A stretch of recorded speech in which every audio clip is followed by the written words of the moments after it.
এই গরমে আর ভালো লাগে না, প্লিজ কেউ একটু প্রেমের বাতাস দাও। তোমার এই ডাঙ্গের জলও পাইলো, রাস্তার ধুলাও পাইলো, রৌদ্র পাইলো, বৃষ্টিও পাইলো, শুধু পাইলাম না আমি।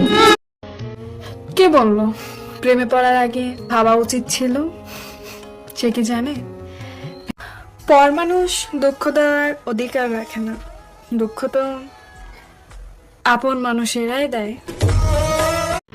মানুষ একা থাকতে ভয় পায় না, মানুষ ভয় পায় প্রচুর ভালোবাসার পর হঠাৎ একা হয়ে গেলে।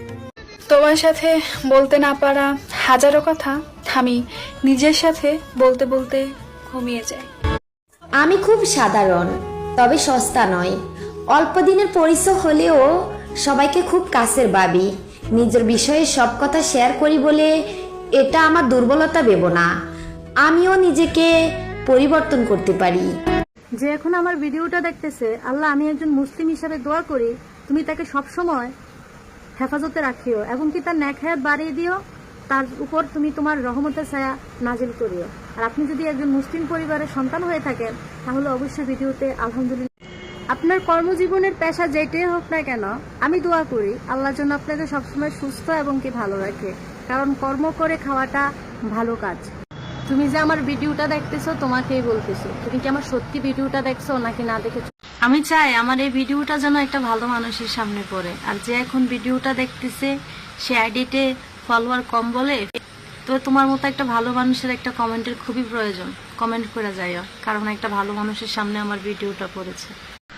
ধরো আমি যদি তোমার সামনে আচার খেয়ে পড়ে যাই, তুমি কি তোমার ওই সুন্দর হাত দুইটা দিয়া উঠে দাঁড় করাবে?